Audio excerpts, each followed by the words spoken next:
And now for our feature presentation. He'll be fine on the mountain.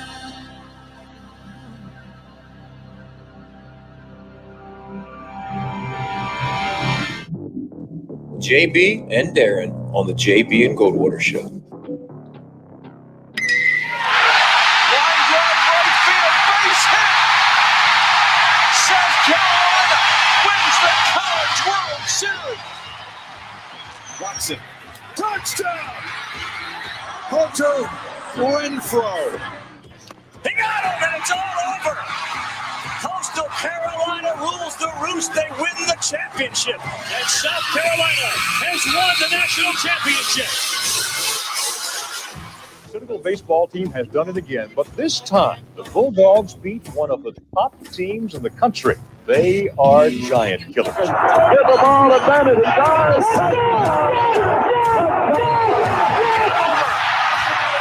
Gamecocks are in the Final Four.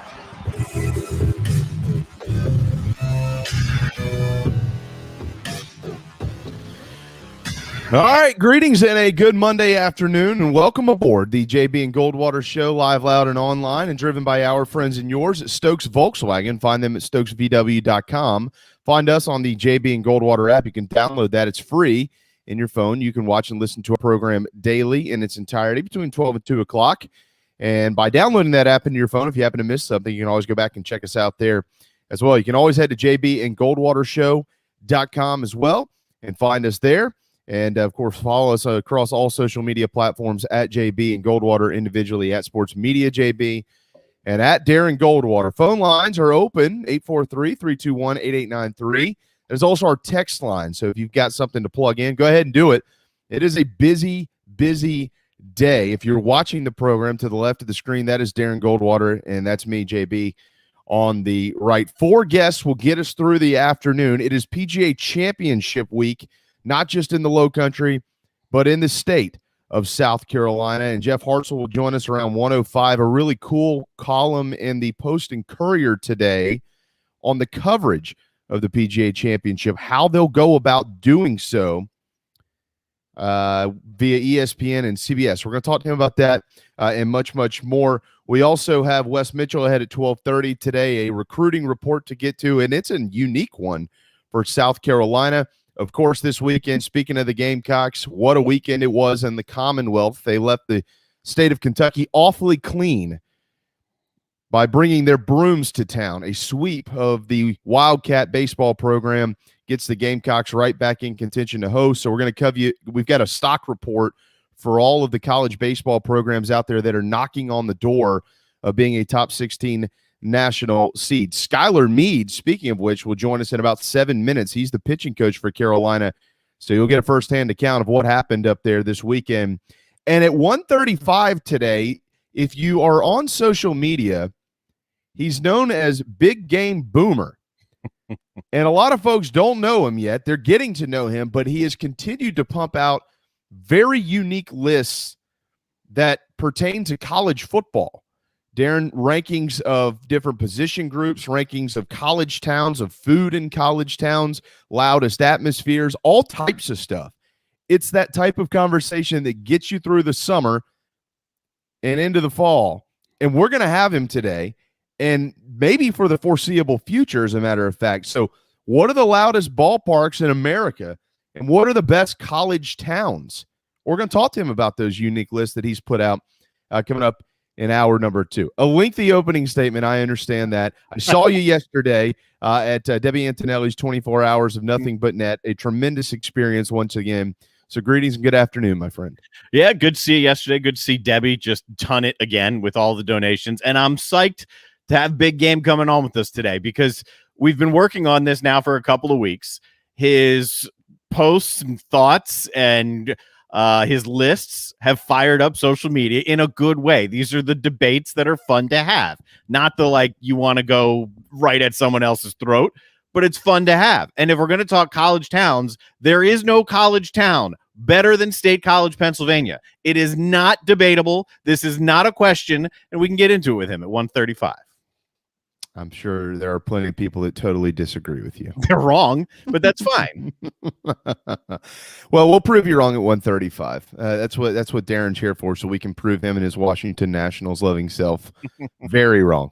12:05 Monday afternoon. Again, 843-321-8893. Already the comment line is heating up with Brett Kerry's performance this weekend. Absolutely. You know, we've been talking about this for a couple of weeks around here. Was it time to put him in? They chose to do that this weekend, and he was special. Brett Kerry is certainly in line to be the SEC's Pitcher of the Week. He might be the National Pitcher of the Week. We'll have to see when the awards come out this week, but it was a performance for the ages. The first time the Gamecocks have rolled out a weekend arm in general, and they threw a complete game shutout, as Brett Kerry did. 9 innings, 4 hits, 10 Ks, no walks, and the most important number and the most amazing number, 95 pitches on Saturday. So we're going to get to Skylar in just a minute on that. Again, PGA Championship Week is teeing off here on Thursday officially, but it's teeing off today. The players are in town. They're on the course. They're moseying around, and we're going to give you plenty of updates on that. We also have the college softball field set.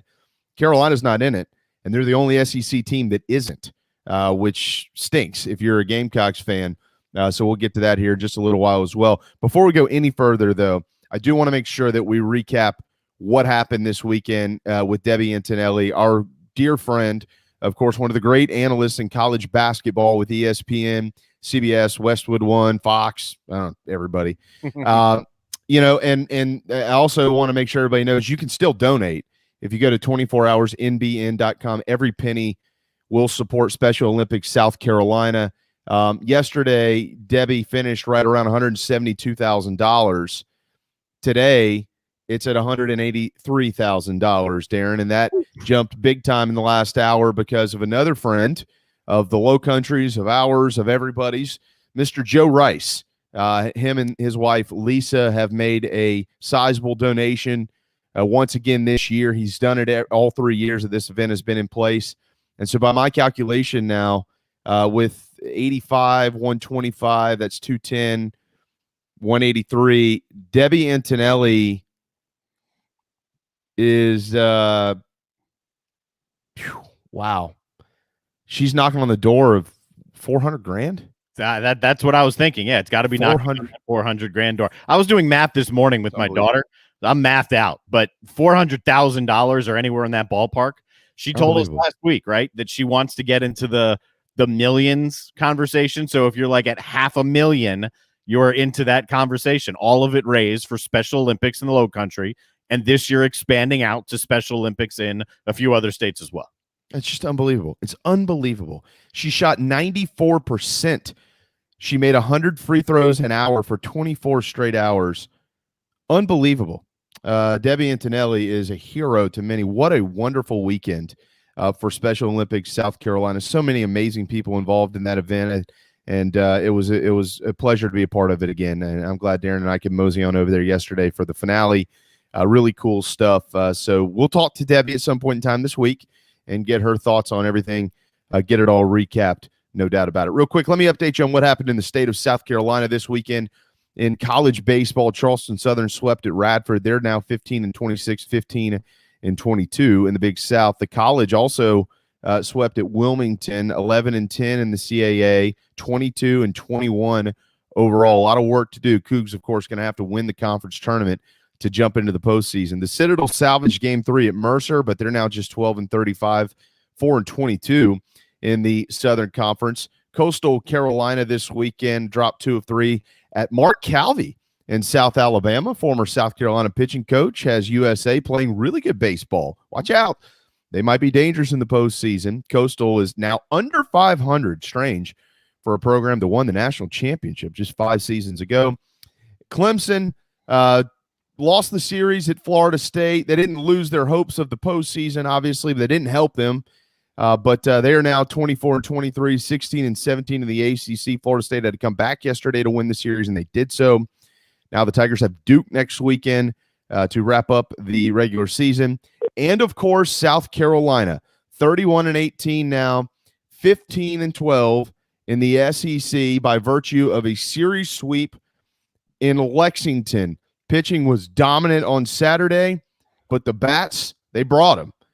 Unbelievable performance, 32 runs scored in 3 games, and I know that Skylar Meade was happy about that. His guys got not just some support, they got a lot of support, and all they had to do was make sure they didn't give up 10 runs in each of these games, and they were pretty much going to win. And for a pitching staff that's been pretty darn good all year long, that wasn't a very difficult task. Skylar Meade has been kind enough to join us on a short week's work, 12:10 on this Monday afternoon. Hey, man, how sweet it is. Yeah, it was a good weekend. Good weekend, great bus ride, especially on bus 2. So it was fun, especially going back in the home state and handling those guys pretty well. I'm getting there. Hold on. I know that's personal to you. This is the first time since 2009 that the Gamecocks have won a series up there. It's the first time they've swept in Lexington since 2002. That was Drew Myers' junior year at Carolina. Gamecocks went on to Omaha that year, so maybe those two things can tie together in this season. But we do need to lead off with what everybody wants to talk about when it pertains to the staff, and that's Brett Kerry. Skylar, you haven't had a better performance than that this year. I don't know if you've had a better performance than that since you've been the pitching coach at South Carolina. It's the first complete game shutout since Will Crow did it back in 2014. I think that was actually a midweek game, so it's been a while. He wasn't just special. He was damn near perfect. 95 pitches. How do you even summarize that as his pitching coach? Yeah, he's pretty good. I think we'll keep him around for the rest of the year for sure. He just did what he does, and very composed and very good. And I think the funny thing is you put in a guy as a starter, and it wasn't that you were shocked that he went out there and handled things the way that he did. And it won't always be that easy, of course, but he certainly made it look that way for that day on Saturday. That's for sure. Everything was working, and we've talked about his makeup before. When I say this, I hope somebody doesn't misconstrue what I'm trying to say here. He almost looks like he just doesn't care. You know what I mean? He's just kind of out there just throwing the baseball, and it just happens to land in the mitt, and it's a strike, and there's another strikeout. He just has this feel about him that hey, this is pretty easy, this is fun, and I don't know. It's hard to explain it, but some of these guys just have this strange carefree attitude out there, and they dominate because of it. Maybe he's one of those guys. Yeah, Coach Lake has an interesting way of putting it. And this is a whole nother rabbit hole, but I think a lot of times there's not as many kids right now. They don't play as many sports. There's a lot of layers to what they do, but they don't have as much like just legitimate outward confidence, right? And Brett's one of those people that has it. And Coach Lake always says that he thinks that part of why he goes out and does his deal is teams don't see people like that are so confident, and it almost just like it's like a gut punch to a team. He just out there, and he just goes about his business, and it's confidence is oozing, and it just sometimes like people go, this guy's too confident, I can't get him. And it's a weird deal, but he certainly has it. And, I think our team certainly feeds off of when he's on the mound. Yeah, I would think so. I'm going to ask you this question. If you choose to not answer it, that's fine. We'll get an answer at some point in time this week. Has there been a thought about now, because of the rest between last weekend and then this weekend and next weekend, has there been a thought about moving him up? But this weekend starts on a Thursday, so have you even considered that? No, we had not. Okay, all right. Well, if it was a Friday series, would that be considered, I guess? I don't think so. I think Brandon's been really good these first 2 weeks. I think the order of guys is kind of perfect right now, just for like a variety of reasons. You could go down a whole list of it, as to why, but I think and you have to evolve into all things, and I've used the example, with Will Sanders. Will Sanders avoided the freshman wall longer than most freshmen in this league, but he kind of hit a little wall, and we've kind of readjusted him, and I think he's going to be incredible out of the bullpen the rest of the way. And hey, you get deep in a tournament, you got to start him. Guess what? The guy's gone, 8 dominant against Georgia, shutout LSU. Like he's done it as a starter too. But I think the way Brandon is, competing and has his arsenal, and then Kerry can kind of see a game, and then, we want to take a little bit of, burden off Thomas's shoulders, and I think you've been able to see that and the freedom he's pitched with. Like I think where we've landed is kind of the sweet spot right now. Well, it's an interesting makeup because, all right, so Brandon's been in the rotation all year, right? And he's now your Friday guy, or Thursday this week. He's your game one guy. Let's put it that way. Right. And Brett's in there. He's always been capable of starting. Now he's starting. And then you've got a really interesting game 3 matchup every week now, because you have the guy who was your Friday night guy for the large majority of the season, 3/4 of it, starting on Sunday. And that can create a major matchup problem. I don't care who you're playing, Vanderbilt, Florida, this weekend, Tennessee, it doesn't matter. You have a Friday night guy going on Sunday. So as the weekend goes along, your staff right now is getting stronger, which is rare. Yeah, that's well, I think one thing that we have in this group is quality of depth, and that can mean a lot of things. I think a lot of it, people have talked about our bullpen, at length during the year, but I think it also, to your point, can be, within your starters and how it shapes up the feeling of a weekend based on, who's, starting games. And so, yeah, it's a great feeling. I mean, I think everyone walked in the park yesterday feeling good about, Thomas handling business. And I thought he certainly did that too, but it's nice. A guy who's had to go through the battles for 12, 13 weeks on Fridays against, look at the guys he started against, Ty Madden, Kumar, Marceau. It's just it's quite the list of guys. And so he's been in the battles, the wars, and thankfully we kind of maybe made an adjustment to now get maybe an even better version of him, one that was already really good. Now maybe we get the best version of him the rest of the way. Does that help him? The fact that now he's not facing those guys, is it a different confidence level on Sundays for him now? I'll tell you why I think part of it is because Thomas is a really smart kid, and there is something for some guys, not all guys. Some guys are benefited by facing a team. And obviously we do some scouting report stuff, but some guys just need to see the call and just react and no less. But then there's other guys that they're benefited by seeing a team, having a feel for what they do, what they don't do, and then going out and executing against it. It's a very unique thing, person to person, pitcher to pitcher. I think for Farr, he sat with me when he was doing chart on Saturday, and he was watching what Brett was doing and having watched what we did the night before too. But just seeing Brett do some things, like we were able to implement them on Sunday. And, he even would say, hey, we got a new leading off. And he'd go, man, he's still swinging first pitch. What are you thinking? And I'd say, hey, I think you can still throw a fastball and get a pop out right here. And he'd go, okay. And he could do it because he'd seen it happen. And so I think that provided him maybe another level of confidence the last couple of weeks, having seen, a little bit of our attack pattern to certain hitters in the lineup. 12:18 on a Monday afternoon, May the 17th. Of course, Gamecocks celebrating a sweep this weekend, but an important week. 4 home games starts tomorrow night. 32 runs scored by the offense this weekend, Skylar Meade, and it was led by a guy named Andrew Eister, who just forgot that it's okay every once in a while to get out. He was just pummeling the baseball over the ballpark. Brady, everybody in the lineup hit this weekend, which is, it's not always going to work out that way, but it's a good time of the year to do it.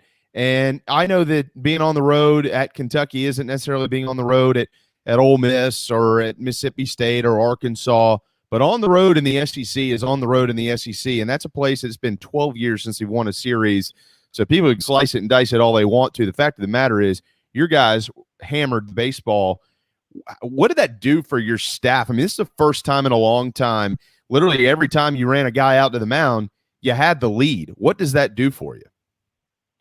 Oh, it was certainly a great feeling, and I thought our offense was outstanding. I thought the best thing our offense did all weekend was they were accepting of the freebies. I mean, we had a ton of freebies over the weekend via HBP walks. I mean, the numbers were really high, and I think you create constant chaos. You have guys in the stretch all the time. You're always a big hit away, and thankfully we had some of those big hits. Eister going oppo for the granny, and Clark having a 2-run double with 2 outs, 2 strikes. Because he had gotten to a 3-2 count. They threw him a fastball. Brady yesterday, that 2-out, bases loaded single. Like you constantly have guys on base. Odds are you're eventually going to get it. I know, like earlier in the week, we had a tough one with, Clemson, and I know some people go, why would you bring up a loss? Well, I think the other night we had 8 runners on the first 4 innings. If we get any big hits or freebies and start scoring runs there, it changes the whole game. But we did that on Friday, and that led to Saturday, and that led to Sunday. And so I was just really excited for a lot of those guys to feel good about themselves and to produce. And the reality is we got a lot of guys that can be very good, productive players. They just needed to kind of have some positive mojo for themselves, and hopefully it's a springboard for us this weekend for the rest of the way. How's Vernon Malone feeling? Do you have any update on him? I don't have an update today. I mean, I do know yesterday he wasn't feeling great. We had initially kind of hoped it was a cramp because he had at least made a comment that he was feeling a little crampish on Saturday. Don't have an update yet today. I mean, and I could be speaking out of turn here. Obviously, I would venture to say he is not going to play tomorrow. But yeah, I think it's just going to have to be assessed by Brian and our training staff. And my hope is it's nothing that's going to be too long, standing, especially because his bat's been flat in the zone. He's been swinging it well. He's taking walks. Every at-bat seems to be 3-2. I mean, I think he's been doing a really good job. And so, because of that, I was disappointed to see him go down. But you know what? Jeff Heinrich's been playing well. Came in immediately, made a nice play, created a little chaos on the bases. Any opportunity, and as unfortunate as it can be when a guy gets hurt, that means that's an opportunity for someone else. All right, you got App State tomorrow. I think it's important, Skylar, that you have a midweek game, especially coming off of the performance this weekend. I know you're in Columbia because I can hear the trains in the background. I love it. But you have that big performance. It's very important to be able to get back on the field as quickly, especially when you have an offense heating up like this. Let's keep swinging. You don't want 4 or 5 days off. So you got App State tomorrow, and then you got Tennessee coming up this weekend. You, though, pitched at Louisville. So there's a deep hatred in there for Kentucky, which is fine by me. Personally speaking, how'd that feel this weekend? Oh, listen, it's great. I wouldn't be, and it's nothing against the people there. There's a lot of good kids in those uniforms, but no, if you grow up and you're a Louisville fan, you hate blue. I mean, that's just the reality. I mean, I told a couple guys the story. I said, "Hey, did you get recruited by Kentucky in high school?" I said, "Yeah, they probably recruited me harder than anybody." They said, "Why didn't you go?" And I said, "Well, let me just tell you about a conversation the day of National Signing Day, and I'd been committed to Louisville, and I got a call the morning of, and my dad's like, hey, one of the coaches, I won't say which coach called, but hey, they want to talk to you real quick." I said, okay. They said, come on, what do you think? You can still be a Wildcat. And I said, Coach, I don't think you would be too appreciative of me wearing a red Louisville shirt under my Kentucky uniform for 4 years. I said, I just can't do it. I just can't do it. And that's just how I always feel. I guess you can blame my dad or parts of my family that grew up in it. And when you're a Louisville person, that's how it is. Just like a Clemson person doesn't like the garnet and black, and just like all South Carolina people don't love the Clemson. It just is what it is. It's part of the DNA when you grow up in certain areas. And so, yeah, it was very satisfying. I had a ton of people at the games, had a big family barbecue at a friend's house, had about 20 people over after on Saturday, and saw a ton of people that I don't get to see as often as I like. So it was a outstanding weekend. What was it like for Colin Burgess? I mean, he's from Lexington, and I know he had a tough night in game one, but just being able to go back home and play in front of a home crowd, what was that like for him? I say this because Colin, we love Colin. I love Colin as much as anybody on this planet. Colin acted like he was playing in front of friends and family on Friday. He was a little bit of a train wreck. And so we all in our own way said, Colin, you're going to play in front of friends and family again. Stop making a big deal of it and just be yourself. And I think he got it out of his system Friday night, and he played really well Saturday, Sunday, and took a deep breath and got back to himself, and took his HBPs, hit some balls hard right side, caught very well. I thought he got back to being himself and did a really good job. But yeah, Friday wasn't one of his shining moments in his Gamecock career. No, it was a tough night, but at the end of the day, you won. For his words. Yeah. Hey, but you won the game, as a competitor, I'm sure he went home and looked in the mirror at the hotel and was like, yeah, this can't happen again. And it didn't. So that's good. No. All right, well, that tells you why he is who he is.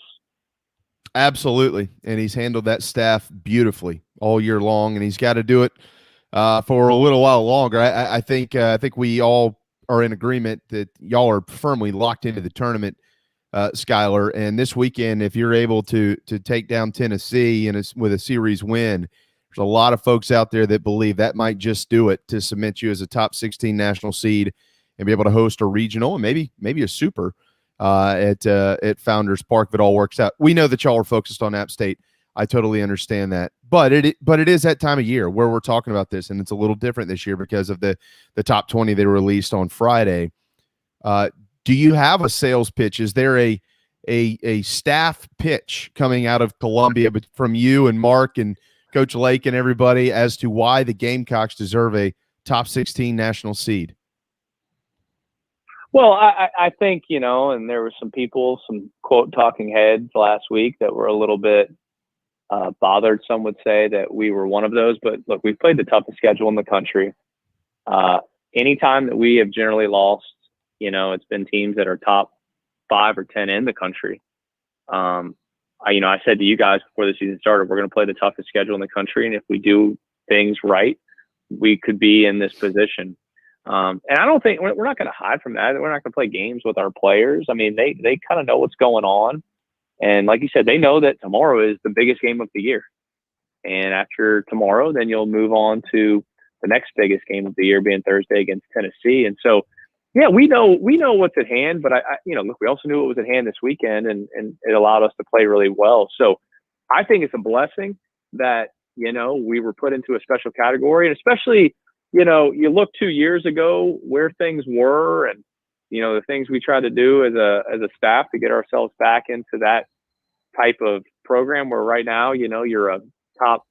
We're 10 or 11 in RPI. We are where we are in conference, and have done the things we've done this year. And there's a lot more to do, by the way. But I think it's a tremendous accomplishment. But it's not a book that's written. We're just in the middle chapters, and so. There's no reason to hide that fact from your players. I think that should be very motivational. Just even in our building today, it's an off day and there's dudes throwing. I'm watching 2 guys coaching each other up in the outfield on their pitching literally right now. I see a couple guys running sprints on the concourse. The weight room's blaring with music. I think a lot of times success breeds motivation, and that's what I think it's going to do for this group right now. It's a huge weekend upcoming at Founders Park. No disrespect to Missouri, Texas A&M, Alabama, Georgia, or Georgia Southern, but those are the only places that Tennessee has played a road series this year, and none of them compare to what they're going to walk into this weekend with your Gamecocks fighting for a national seed starting on Thursday night, as a matter of fact. Tennessee, of course, coming off of a very frustrating, difficult weekend where they lost a couple of games to the top-ranked Hogs by 1 run. So they want to obviously make a statement, but so do your guys, and you seemingly are playing your best baseball maybe at the right time of the year, Skylar. So we're looking forward to it, my friend. Congratulations on the sweep this weekend up in Lexington. Tremendous achievement, and hopefully that continues to roll right on through the work week for you and your guys. Yeah, absolutely. Yeah, it should be. I think it's going to be a really fun next month, and hopefully change. And I know I'm excited for our guys to experience the things that we know they're going to get to experience, and we just hope the back end of that experience is a lot of W's and hopefully a lot more calls with you guys on Mondays. Nice. Absolutely. No doubt, man. By the way, my neighbors were raving about you. I appreciate you being so kind to the young man who I think you flipped a baseball to him up there last weekend at what series was that? Mississippi State on Sunday. So I appreciate that, man. That meant a lot to them. Thank you. Oh, not a problem. I'm just attempting to be the man of the people as often as possible, you know? Yeah, aren't we all? I hear you. Well, hey, look, if your staff keeps doing what they do, you'll be a man of many people. So just do that thing, man. Yeah, we all know how that goes. That's good for the day of, and the next day could write a different script for how people feel. But you know what? We're feeling okay about ourselves today. I think I can stop at Smoothie King on the way, and nobody will ridicule me today. So that's a good feeling. Hey, I like 3 or 4 years ago, I was talking to Coach Muschamp, and we made a joke about. I said, Coach, have you ever thought about how silly it is that you hang your career on the on what 17, 18, 19, 20-year-old kids do day in and day out? Like, your future is based around their decisions. Does that not scare you? And he said, oh, it scares the hell out of me. Yeah, absolutely. It scares the hell out of me. But, so you're one of those brave souls. You got a bunch of 19 and 20-year-olds that, they could be the best thing since sliced bread. And then they roll out of bed one morning and you go, well, what the hell? What are you thinking, dude? Yeah, it does make you sometimes reflect and question what exactly you were doing from time to time. Most certainly. That's right. We've all been there. We all know the decisions that can be made at that age. There's no question. Hey, man, great weekend. Good to talk to you, brother. Congratulations, and we'll catch up soon. Final week of the season coming up. Can't wait. Thanks, fellas. We'll talk to you soon. You got it. There you go. Gamecocks pitching coach Skylar Meade on a Monday afternoon. Carolina, good weekend. We'll play stock up and down with all of the schools that are in contention to host coming up here in just a little while in hour number 2. So you'll want to stick around for that. If you haven't eaten lunch yet, head to dbscheesesteaks.com. They just got voted again Charleston's choice, best cheesesteak in town. If you're in the Low Country permanently, if you're coming to the Low Country to visit, whatever it is, you want to eat DB's cheesesteaks, dbscheesesteaks.com. Don't forget to order the boardwalk fries. They come with the Old Bay seasoning, and try out my favorite if you haven't done so, the buffalo chicken cheesesteak at DB's in Avondale in West Ashley. They're on every delivery app known to man. dbscheesesteaks.com. All right, we do have Jeff Hartsell to kick off our PGA Championship coverage at 1:05 today. Looking forward to that conversation. And a really neat one with Big Game Boomer at 1:30 or 1:35. Loudest stadiums in college football, best college towns out there. We're going to have some fun with that. Darren thinks that Penn State is the best. He's wrong. I don't think. I am absolutely positive, and there's no debate. But we can debate it.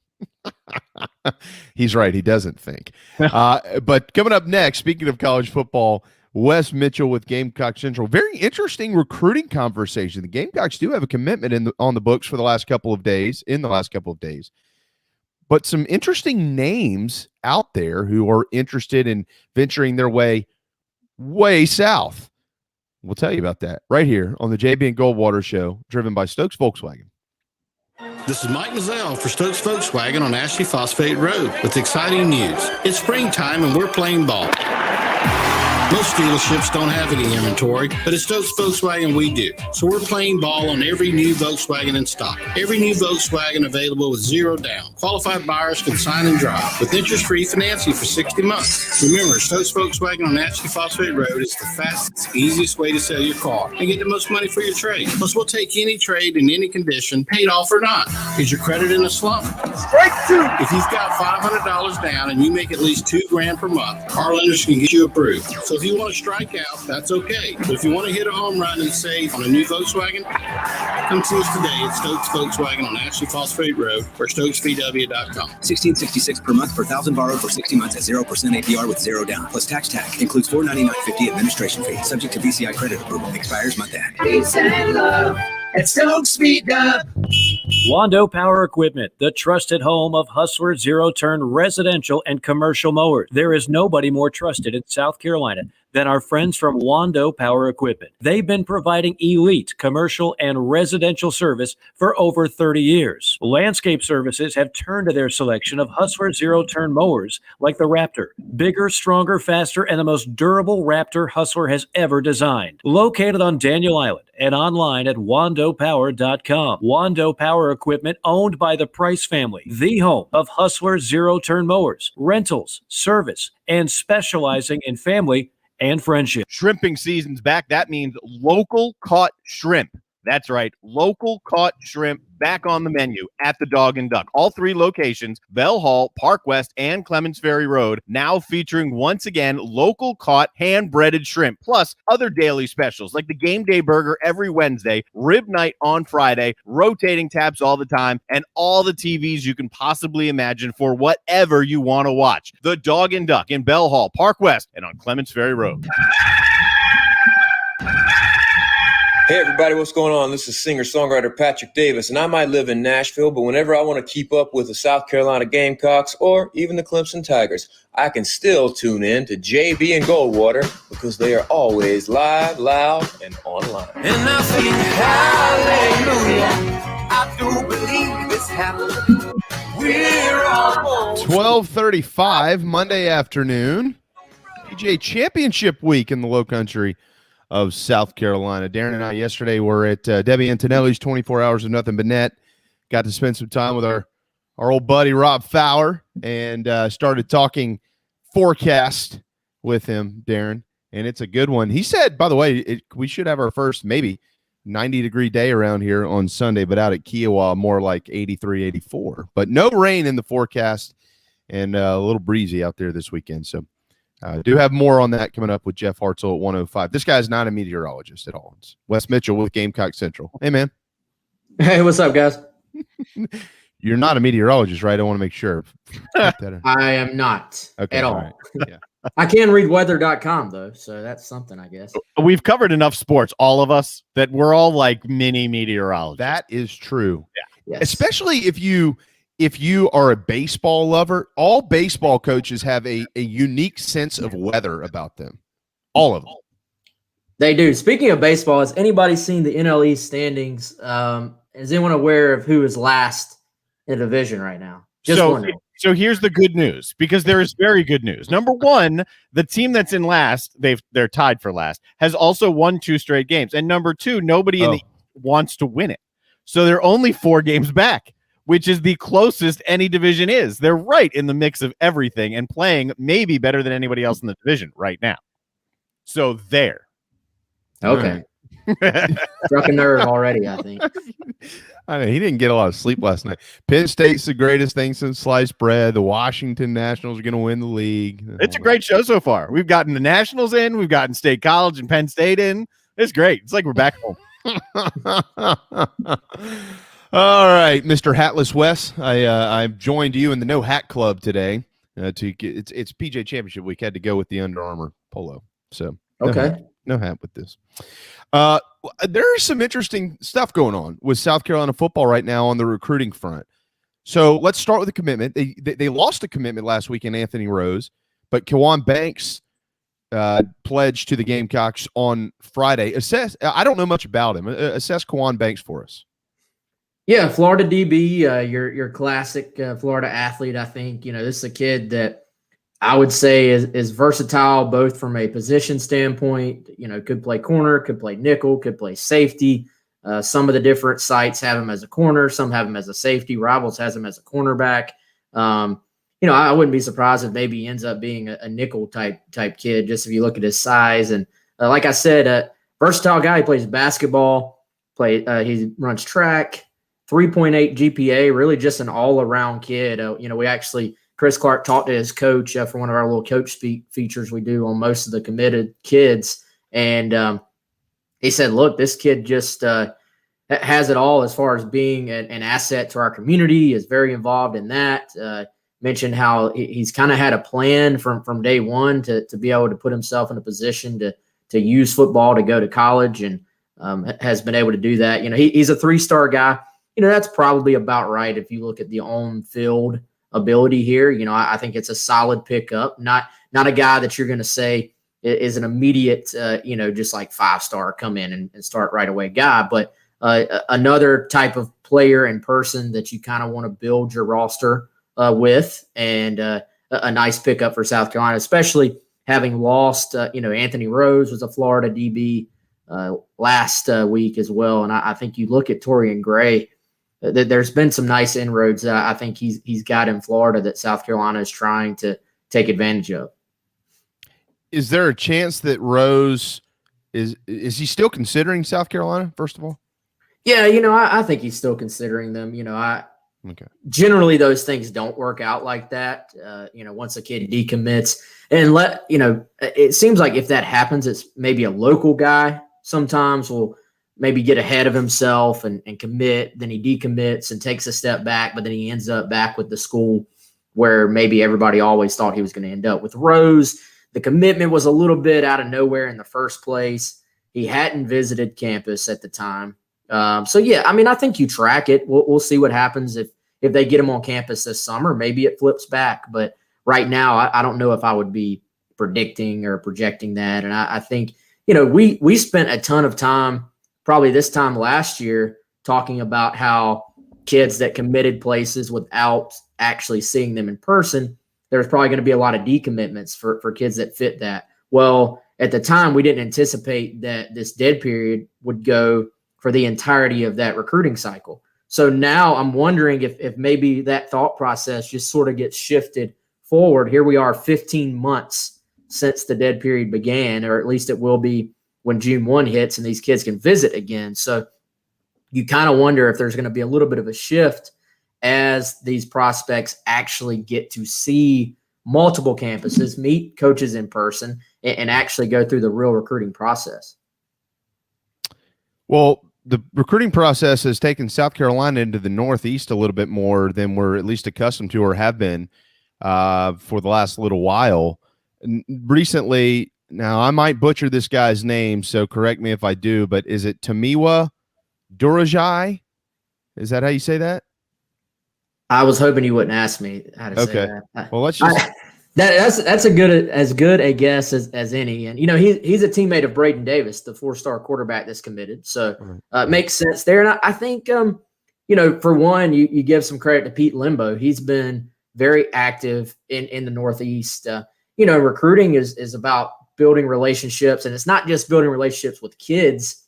It's about having relationships with the high school coaches in your different territories. And Limbo's been at several different stops where he's recruited the Northeast and has done a good job. The fact that he does not have a position group either. So while maybe other coaches this past spring are having to meet with their actual position groups, it frees him up a little bit to sort of scour those areas, maybe find some guys. And then what you do, if you're recruiting a territory, you're sort of just looking for guys that have a chance, right? Hey, this guy has a chance. This guy has a chance.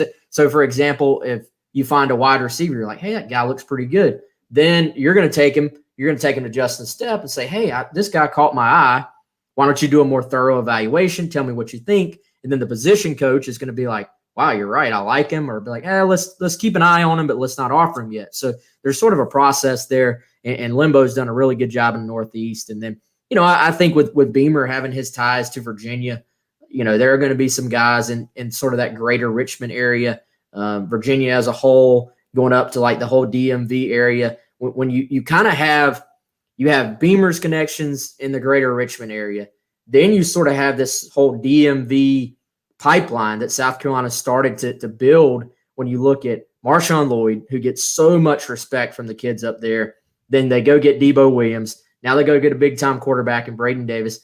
The kids up there are going to take notice, and you can sort of sell, hey, come down here, play SEC ball, and we've got an opportunity for you to play early as well. Yeah, I mean, it's been interesting. I mean, because you've got this Dorjai kid, a big kid, I guess, linebacker, defensive end type. Just got a top 8 Gamecocks in there with Michigan and Northwestern, West Virginia. It's an interesting list, actually. West, Duke, Iowa, Georgia Tech, Arkansas, South Carolina, as I mentioned. And then this morning I read this website, this Gamecock Central website. It's pretty good stuff. And they've got some information on there about another Matter of fact, he's a Rivals top 100 player. I think he might be a top 50 type guy. Jayshawn Barham, whom has been hearing from South Carolina and seemingly has some interest. I think he's a guy on the defensive side of the football as well. What do we know about him? Yeah, a Baltimore, Maryland kid. You're right. Number 45 overall prospect in the class. Number 2 kid in Maryland. Number 6 outside linebacker in the country. And, I think this is one of those cases of a kid who just doesn't really say a whole lot about the recruiting process, doesn't do a lot of interviews, probably doesn't answer the phone a whole lot. And obviously he has not slipped under the radar as far as his ability as a prospect, because like he said, he's number 45 in the country, but he's slipped under the radar maybe a bit as far as his interest in South Carolina, just because he hasn't been doing these interviews. And he was at Rivals camp on Sunday, which really, as far as people that do what I do, is one of the best opportunities you can ever have to catch a lot of these guys for interviews that maybe you wouldn't get otherwise. So he went through the little interview circuit there and spoke very highly of South Carolina. And, I think that's a position that it's still unclear exactly how it's going to shape out as far as this recruiting cycle, but is one that Carolina needs to have a good class. I don't know if it necessarily has to be a huge class, numbers wise, but it needs to be a quality class at linebacker. And this guy certainly fits that as far as the how highly recruited he is and has already has college size, 6'3", 230.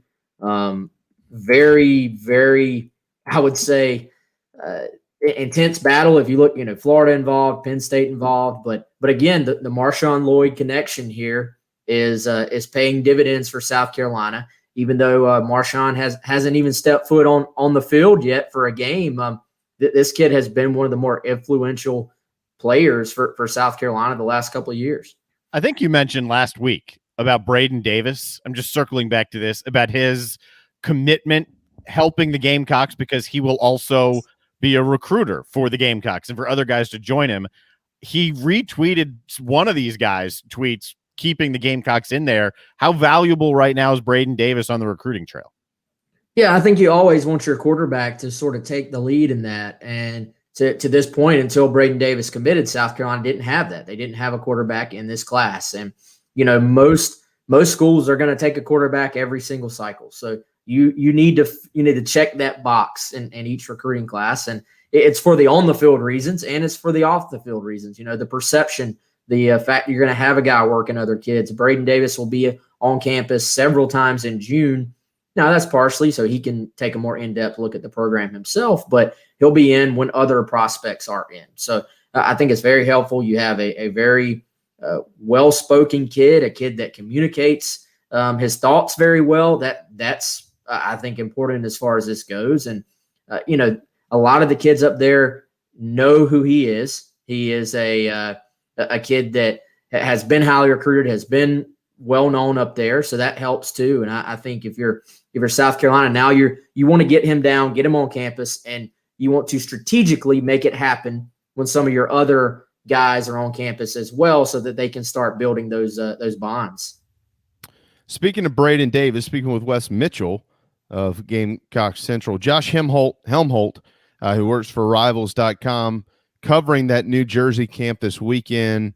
And this is what he said about Braden Davis. Quote, chief among these performances was 4-star South Carolina commit Braden Davis. The Delaware passer checked in at 6'6" and 190 pounds. That's big, Wes. Wow. So he has good size for the position. His delivery, though, was all over the place, resulting in some decent throws, but others that missed their mark.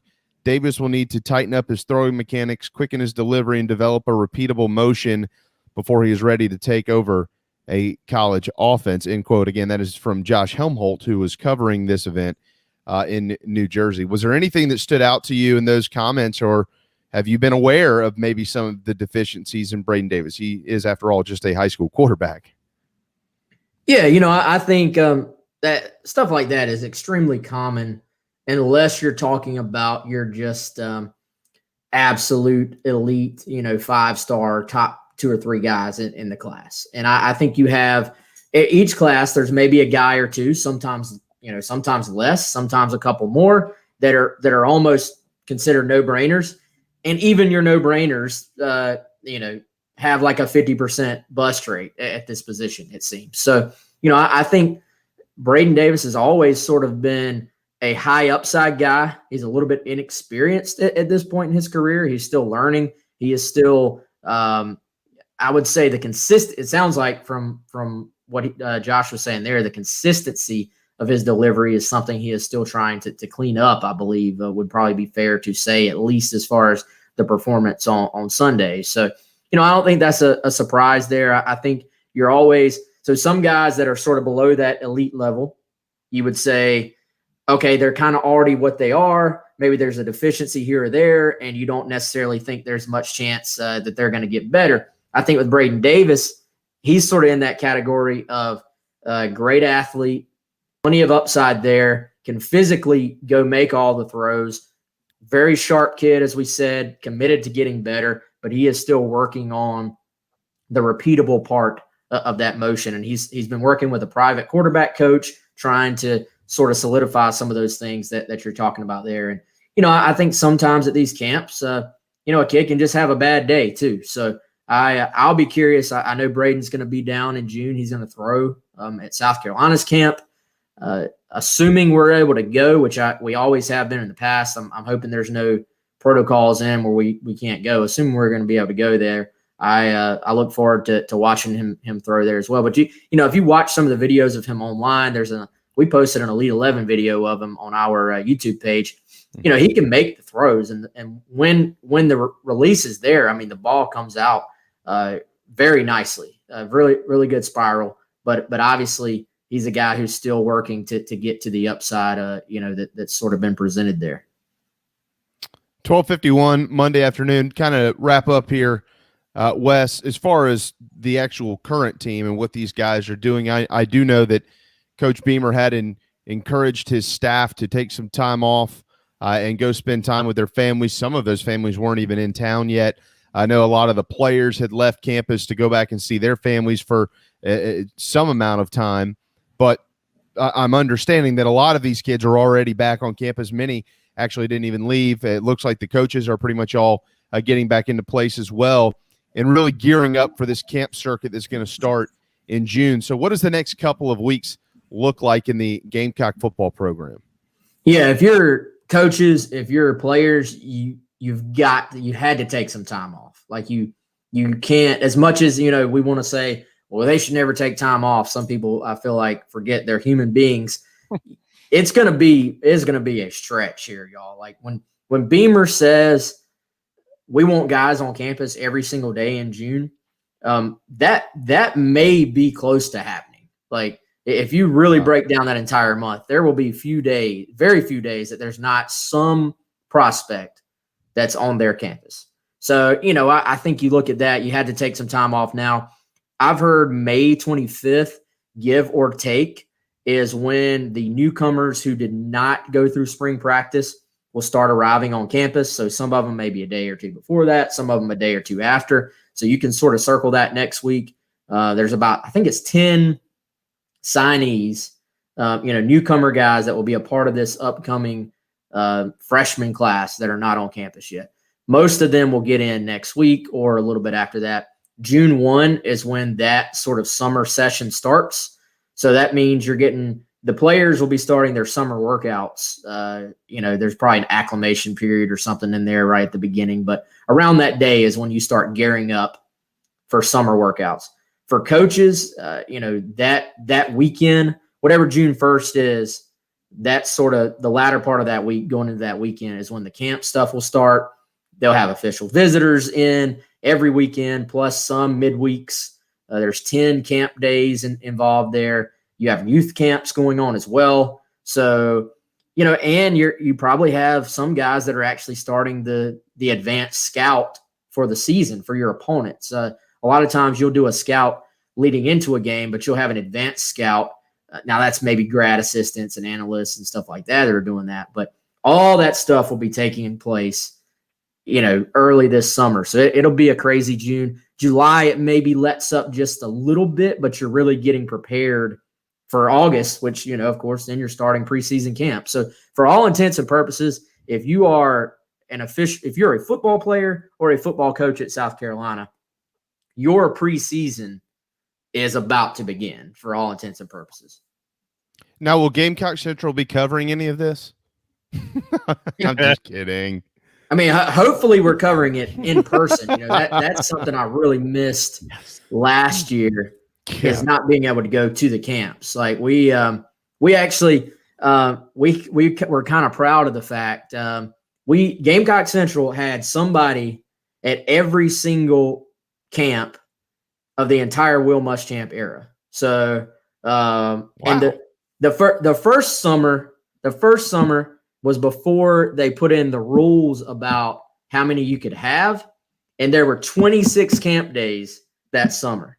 So so Chris or I, but usually both of us, but always at every single camp, one of us was there, and usually both of us. And they dialed it back to 10, either year 2 or year 3, I can't remember, and on after that. So you got 10 camp days now, which, believe me, is enough. I was about to say, there's nothing like covering 26 days of football camp in the middle of the summer in Columbia, South Carolina. Yeah, and well, I will say this, y'all. The indoor practice facility. You can talk about South Carolina's facility improvements. The ops building is great. The Springs Brooks Plaza, Gamecock Park, all that stuff's great. But the indoor practice facility is the best thing that the South Carolina football program has ever done. And that's because I used to cover camp before they built the thing. And there is no way in where that mama is going to Columbia on June 15th and standing in the sun from 7:30 a.m. to 3:30 p.m. and going home happy. So the indoor facility, now they operate all the camps, all the sign-ins, the 40-yard dash, all the different NFL-style testing. It takes place at the indoor now. Now, you do take the kids outside for the actual one-on-one type stuff, which they're kids. They can handle it. They need to get out in the elements a little bit. But if mama wants to hang out and sit in her chair and look at her iPad in the AC, she can do that. So that's the best thing they've ever done as far as that football program goes, in my opinion. I agree, because I remember when they used to have to put the tents up at the proving grounds, and then certainly, I guess, Wes, you would be able to answer this better than I can. They did do some things in the bubble. The bubble was primarily used more for the actual team itself, but you couldn't do a lot in the bubble, like as far as camps go, because the bubble was everything. It was tennis courts. It was a half a football field. They had batting cages in there. What am I missing here? I'm missing something. Something else was in there. Something. But there's 4 or 5 different teams on campus that would utilize the bubble, which was old and small and hot. Now they don't have to. The bubble was not cool. And no. I don't believe they did any actual camps in the bubble, because you have it's just not enough room in there. And a lot of times you have so many, like hundreds of kids come to these camps each day. I think one of the biggest camps I was at, there was 400, 500 kids there. But 500 kids plus a parent, a coach, with every single kid, or with, maybe there's a coach that brings 3 kids, but you get it. There's 1,000 people in there. You can't do that at the bubble. So no, that was a huge difference for them is having that. I remember being at those Spurrier camps, man, and you're not even participating, and you were just drenched in sweat from standing around. So that's a huge advantage compared to maybe 6 or 7 years ago. Hair won't even get out of place this year covering camp. Certainly looking forward to that. We always appreciate it, Wes. GC Live at 2:00 today, correct? 2:00, we'll be talking K1 Banks, and of course, talking about the big sweep for the Gamecock baseball program. Is that even Banks is K1, not Kawan? Well, I'm a Southern boy, man. K1, Kawan, it all sounds the same to me. So exactly. Kumar, whatever. That's how I know. Yes. Sorry, K1, Kawan. But I literally, when I say those words, it's like it sounds exactly the same in my head. Yeah, totally. I hate getting people's names wrong, but sometimes you just got to get it wrong to get it right. So Yes. if it's wrong, somebody will correct you at some point in time. You were the first one who had the Jordan Strawn. I mean, you were right on with us and said, by the way, it's Strawn. So I figured you might, know these things. I usually I do, but I honestly I've probably been saying it both ways with Kawan. I know it's not K-John. It is Juan at the end. So I'm going with Kawan. I'm going with Kawan, but who knows? All right, it's decided. There it is. Kawan. Let us know. Give us an official update next Monday. How about that? Okay, let's do it.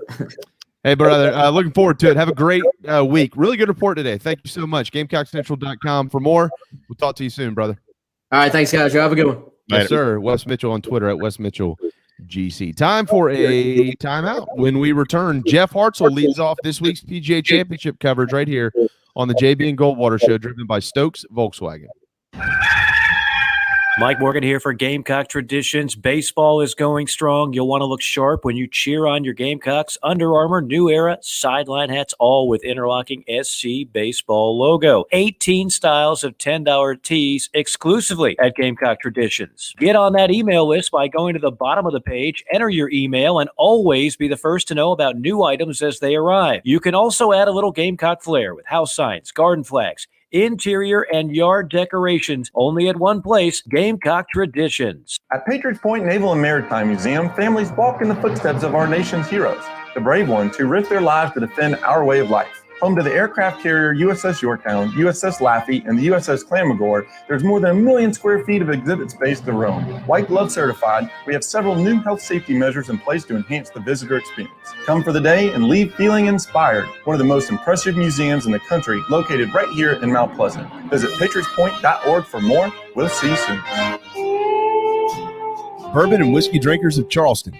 Paddock and Whiskey on James Island and the Terrace Shopping Center on Maybank is your home for the finest and rarest bourbon and whiskey drinks in the Low Country. This is where I hang out. Go meet my friends Reed and Chris and try one of their exclusive barrel pick bourbons. They have the largest private barrel collection in the state, and let their knowledgeable staff recommend your next pour. PaddockandWhiskey.com. Let not your heart be troubled. Paddock and Whiskey is here for your next double. We're all friends around here. Paddock and Whiskey, proud partners of the JB and Goldwater Show. This is Scott Glaze, head golf professional at the Links at Stono Ferry, located on the outskirts of Charleston, South Carolina. I'm inviting you to tee it up on one of the most scenic and challenging courses in the Low Country. Our back nine is highlighted with 3 holes that border the Intercoastal Waterway. Visit stonoferrygolf.com to book tee times and discover all that Stono Ferry has to offer. The Links at Stono Ferry is a former South Carolina Golf Course of the Year and is also home to the College of Charleston men's and women's golf teams. Come see us. We would love to have you. stonoferrygolf.com. Hi, I'm Chris Half, Public Information Officer at the Patriots Point Naval and Maritime Museum. We're home of the mighty USS Yorktown, USS Laffey, Clamagore, and Vietnam experience. And we're a proud partner of the JB and Goldwater Show. We invite you and your family to come see us and enjoy a day on Charleston Harbor. Visit patriotspoint.org for more information. And now, it is my honor to present the National Anthem.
live, loud, and online. All right, final hour on this Monday afternoon. Welcome back to the JB and Goldwater show, driven by Stokes Volkswagen. It is PGA Championship week. Jeff Hartsell is going to step in just a quick moment, but first, let's pass along some quick stuff from the football world and from the baseball world. The Citadel has announced that their season opener at Coastal Carolina has been moved to Thursday, September the 2nd, and they have not announced a kickoff time for that, so put that in your calendars. And also, an email I just received from South Carolina. Brett Kerry has earned SEC Co-Pitcher of the Week honors alongside Arkansas's Kevin Kopps. And South Carolina's senior outfielder Andrew Eister is also a Co-Player of the Week, along with LSU's Gavin Dugas. So congratulations to those young men. Follow us across all social media platforms at JB and Goldwater. Thanks to Wes Mitchell and Skylar Meade. Big Game Boomer coming up at 1:35. Loudest ballparks and best college towns. We'll talk to him about that. But it's important in this week in the world of golf because in this state, the PGA Championship has arrived right here in the Low Country out at the Ocean Course at Kiowa. And Jeff Hartsell has joined us to lead off our coverage. How are you, my friend? I'm doing great. How are you guys? Good. I thought that was the coolest article that you wrote this morning that was published today at PostCourier.com about how CBS plans their drone flights, all the coverage stuff they're going to do this week with ESPN and CBS. That was awesome. Well done, man. I appreciate it. It's exciting. It's going to be a big week for the Low Country and the national and international spotlight. And CBS is pulling out all the stops, man. They got the high-tech assault going on over there at Kiowa. So it should be a lot of fun to watch in person and on your favorite platform. You can watch this thing from first shot to last putt on all these different ESPN and CBS platforms. And you can watch your favorite groups. You can watch the regular coverage on TV, and there's going to be a lot of beauty shots out there at Kiowa this week. I noticed that. When I was reading over this, like, what is new that we haven't necessarily seen before? I mean, I know the drones were mentioned. Have we seen drones in golf coverage before? You know, you've seen drone shots for a while, but live drone coverage on PBS debuted at the Masters this year.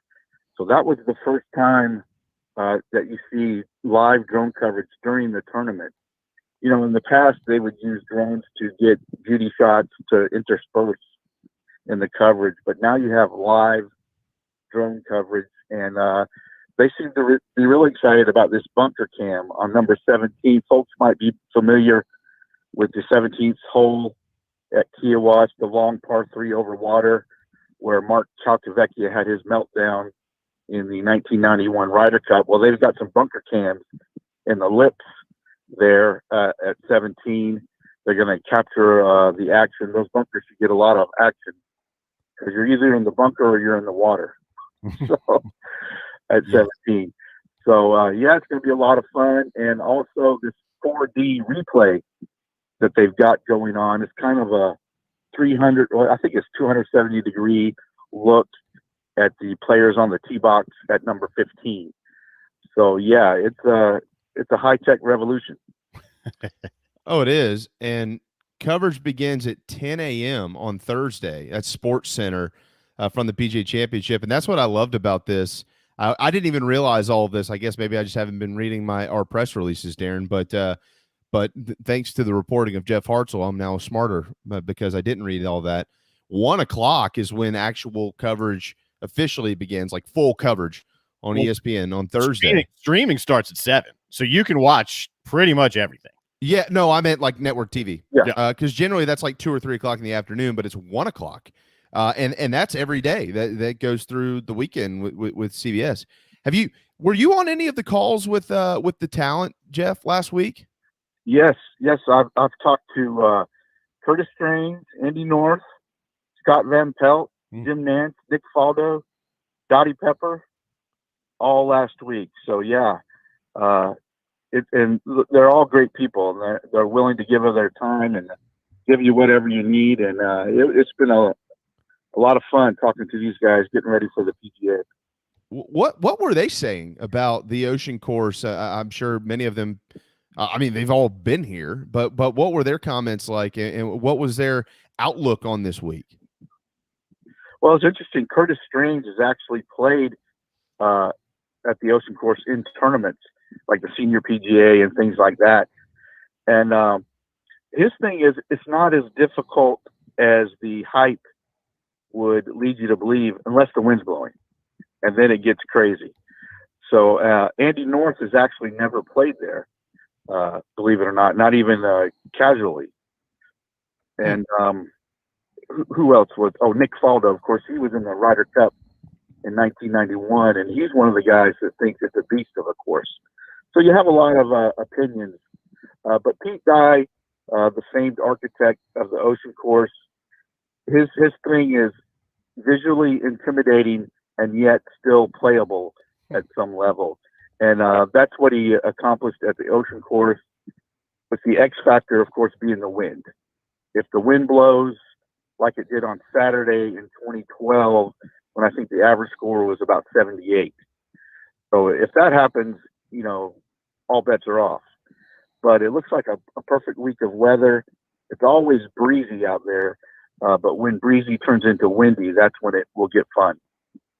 Jeff Hartsell with the Post-Courier. It is 1:10 on this Monday afternoon. Of course, he will be covering the PGA Championship here all week long, and it is supposed to be a beautiful week. Jeff, you did mention the breeze, but Darren and I were out at Debbie Antonelli's yesterday for her Nothing But Net event this year, and we ran into the old Robert Fowler, and he said, "Hey man, might get a little warm this coming weekend, and breezy, but no rain. No rain. I know a lot of us need it. Let's just get through the PGA, then we can go ahead and replenish our yards and get the green back and all that type of stuff.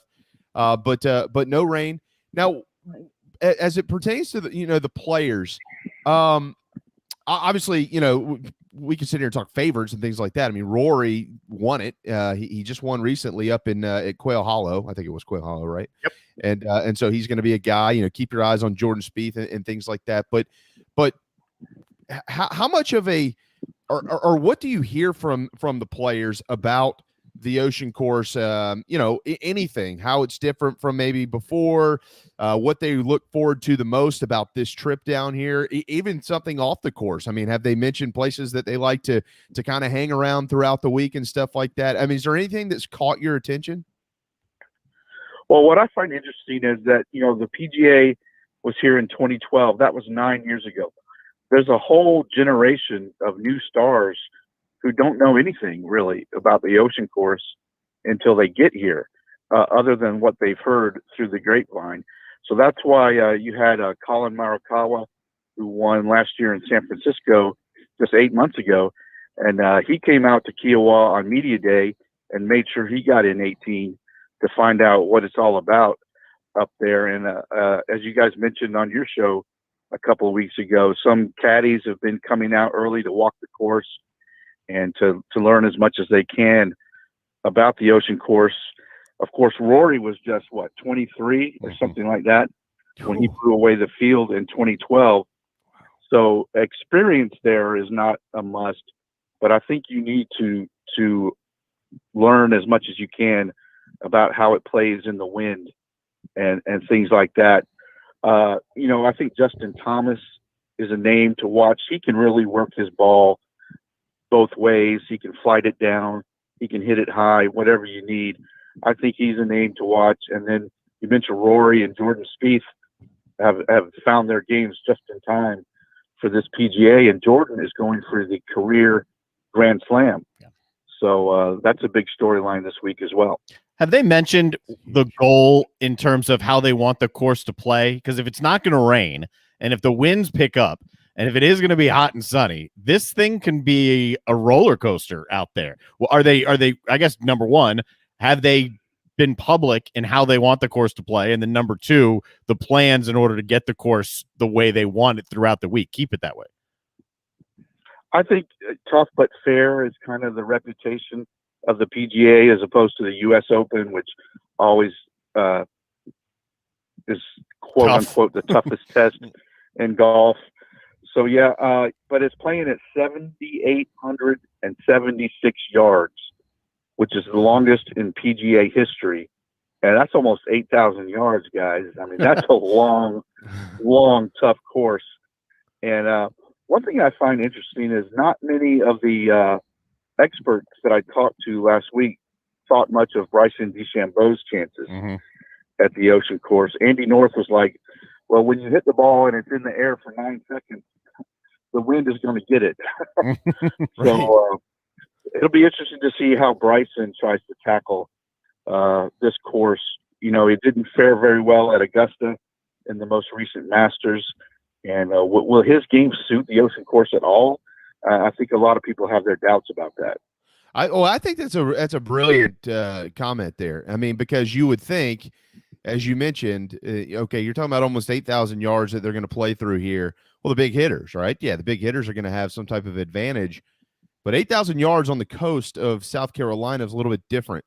And who knows where it's going to go. The second, everybody we've talked to, Jeff, says the second shots are going to be the guys this week. If you can hit the second shot, you're going to have a chance to really do some damage in this thing. But I'm interested to see what damage is. What was Rory? Was he 8 under when he won it? No. He was 13 under and 1 by 8 shots. Right. 1 by 8. That's right. 1 by 8 shots, 13 under. I'm interested to see if that number is lower than that. Like, do they want that? They want it somewhere lower, right? No, you mean lower as in like 5 under? Yeah. It's not going to be 13 under. It's going to be less than that. I think it's going to be hard and fast and breezy. You know, in 2012, the tournament was in August, in the dead heat, by Ocean course standards, dead still of August. And they only had the one day when a storm blew through and it got kind of breezy. Other than that, it was pretty humid, hot and humid and still out there. This year is going to be much different here in May with the spring breezes off the Atlantic Ocean. As you mentioned, Rob Fowler's calling for not much rain. It's going to be warm and sunny, and the course is going to get fast, I think. And I don't think anybody will get to 13 under this time. Well, if you do get to 13 under, you might have run away with this sucker. I don't even know. Another name nobody's really talking about is Dustin Johnson. You know, this is sort of a home game for him here in South Carolina. Yeah. His game has been kind of a mystery lately, so it'll be interesting to see if DJ can pull it together here on a home game for him. Yep. Well, that's a good point. And there's other South Carolina names. I mean, you know, you got Lucas Glover. I mean, you've got Matt Neesmith. I think he played at South Carolina. I mean, there's a decent pool of players that play professional golf that are somehow tied to this state. They've played their golf in this state, and you wonder if those guys might flash somewhere. Do we look up on a Saturday afternoon and see Clemson's Lucas Glover, near the top of the leaderboard just because he's familiar with the course? I mean, is anybody talking about any of those other guys besides DJ? I don't think so. I haven't heard much, just the usual names. A lot of people like Morikawa. You mentioned the second shot thing. That's the strength of his game, is that precise iron play. And maybe that the little visit he made out here on Media Day will put him over the top. But I think you're right. It's the guys who can hit the second shot into these greens. And if the wind gets up, scrambling is going to be a big deal as well. Chipping and putting, getting up and down from out of position. And that kind of leans toward Jordan Spieth, I think. So I'm really hoping Jordan Spieth is in the running on Saturday and Sunday, chasing that career Grand Slam. Golf is a lot, especially without Tiger, golf is a lot more fun, I think, when Rory and Jordan Spieth and guys like that are in contention. Oh, I totally agree. I mean, I know that everybody's been focused on the course and what it's going to look like on TV. It's going to look beautiful on TV. We all know that. But I think what we're all hoping for is some type of grand finale, on Sunday, and more than likely with one of the bigger names in the sport to get people talking about this. Have you heard? We did ask Ryan Ogle this question a couple of weeks ago, He, as I figured would be, was fairly non-committal. What are you hearing, if you're hearing anything about Kiowa and the Ocean Course making a bid to host this sucker once again in maybe 9 or 10 years? Well, they haven't announced anything officially, but it's for certain that they will. I think the goal is to become part of the rotation for the PGA, and I'm not sure how far out the Ryder Cup is booked, but I'm sure those are under discussion as well. So it's no doubt it's a major championship venue, and it deserves to be in the whatever rotation there is for the PGA championship. Go ahead, David. Are you going to be allowed on the course? Will you be walking it? I know media access is like 1/10 of what they typically have. I assume you'll be out there. I assume Sapikoff will be out there. Yeah, media access is quite limited this year as far as on-site goes, but they have a great, virtual platform to cover it on as well. But we were lucky enough to get on-site credentials for Gene and myself, and for one photographer. Nice. And it has to be the same photographer and reporters every day. You can't swap out. So tough luck for you out there. It's going to be a long week out there, but a fun week for sure. No, I would say, you drew the short straw. Capped at 10,000. Yeah, attendance is capped at 10,000. So getting out there shouldn't be quite the ordeal it was in 2012 as well. So looking forward to it. No, it's just going to be a blast. I do have one final question for you, not necessarily pertaining to the Ocean Course or the PGA Championship necessarily, but next month we do have another event coming to the Low Country at Congaree Golf Club, and I think that replaced the RBC Canadian Open. Is it the Canadian Open? I think it was. Okay. So and the Palmetto State is on the map, right? That's going to be 3 this year because they've already been down in Harbor Town. Off the top of your head, and maybe this is mid-July, we have nothing to talk about on our show type conversation, and we'll wrap back to it. But off the top of your head, is there another course or venue in our area, Jeff? I'm talking about our immediate Low Country area that you think, hey, you know what? Maybe one day they might try to make a bid to bring a tournament to town, like Joe Rice in Bulls Bay, or I don't know what Mike Bennett's planning to do, but is somebody wanting to dump a bunch of money into Patriots Point, and you're right on Charleston Harbor, just thinking outside the box, because we're seeing this. I mean, they're coming to Kiowa, they're coming to Congaree.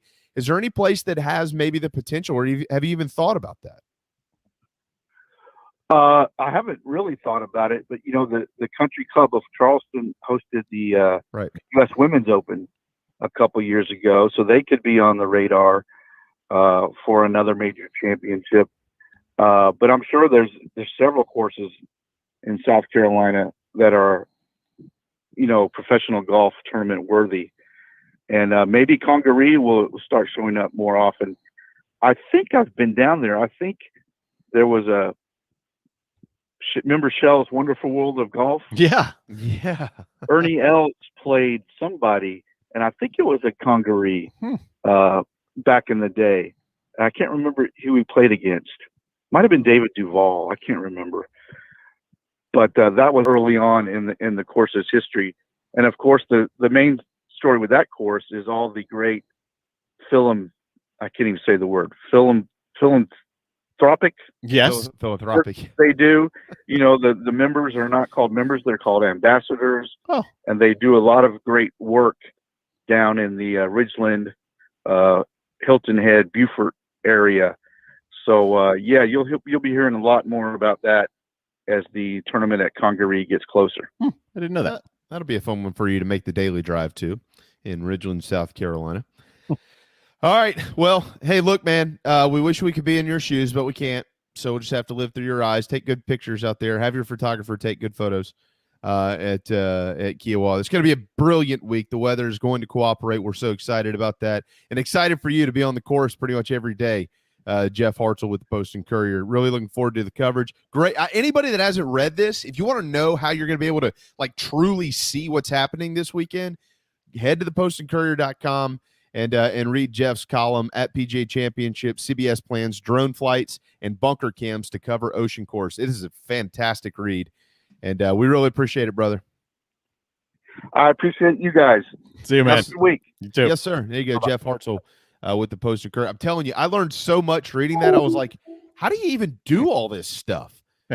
It's come along. I mean, I can't imagine how much money is in the technology that they use. It's crazy. And not only the money that's in it, but the ease of use for the operators of some of these things. I mean, you're trained on how to use some of them, but some of these cameras are, number one, stupid good. I mean, the shots you get, the frames you get, the 360 angles, these drones, and then the ease of use once you understand how to use them in order to get these shots. It's wild. The drone shot. I mean, I know they're excited. The PGA is about those bunker cams. They'll be cool. The drone shots over the ocean course. That's what I want to see. It's going to look great. I'm with you. Yeah, I'm with you. It's if you've never seen some of our barrier islands from the sky, it is a unique view, especially when you have a golf course lying in the middle of it, like they do out on Kiowa Island. Coming up here in the next segment, it is Big Game Boomer. You may have seen him on social media. Tons of college football, college lists in general being pumped out. Today, we're going to talk to him about his list of loudest stadiums in college football and the best college towns in America. That's ahead here in just a little bit. But before we get there, we'll dive back into some baseball because we are only just a couple of weeks away. Matter of fact, we're 2 weeks away from the entire field being announced for college baseball's postseason. 2 weeks from yesterday, we're going to hear the 16 regional hosts. And so we have a little segment today it's called Stock Up or Down for the 20 teams that are being considered to host at this point in time. Remember, those were released on Friday. I know that Darren has a few of these schools that are kind of listed here. I'll say this. Look, if you ask, this is today, Darren. This is today. If they selected today, this is how I think it would go. If they select next week, this list might be different and probably will be. But if you ask me today, are there locks to be top 16 national seed hosts? There are. And I think that there are 14 of them. Arkansas, Texas, Vanderbilt, Tennessee, Texas Tech, Oregon, Florida, Arizona, Notre Dame, TCU, Mississippi State, Ole Miss, East Carolina, Stanford. I think all of those today would receive a bid to be a host site. Now, where it gets a little tricky, I've kind of broken this up into 4 different areas here. Locks to host, win and you're in, we'll see, and out. And I only have one team and out as it stands today. Win and you're in is South Carolina. No question. I mean, they're on it. If they win tomorrow against App State, today, this is where it stands today. They win tomorrow against App State and they take 2 of 3 from the Vols this weekend, you can't keep them out as a national seed. You just can't do it. I agree. Win and you're in La Tech and Southern Miss, and here's why. Both, they're in the same league, and they both have to play in the conference tournament. And I don't know this to be true, but I do feel like if one of those teams wins the conference tournament, that's probably going to give them a national seed, I think, as it stands today. Now, we'll see Gonzaga and Charlotte, and here's why. So Charlotte, their stock is down because this weekend they split a 4-game series, 2 games apiece with Rice, who's an RPI 179 team. That's not good for the 49ers, who put their bid in Gastonia at Fuse Ballpark. Their RPI is good at 22, but their stock is down. They needed to win that series. They were already, from what I'm kind of understanding, maybe a little bit behind the 8 ball to be a host anyways. So I think if it was selected today, they'd probably be on the outside looking in based on that information, and especially coming off that 2-2 weekend. Gonzaga was included in the top 20. They have a resume that they should be in there with. Here's the problem. The West Coast Conference is not playing a conference tournament this year. They're saving money. There's no conference tournament in baseball in the WCC, Darren. So they don't even get to play for the next 2 weeks. They're sitting around.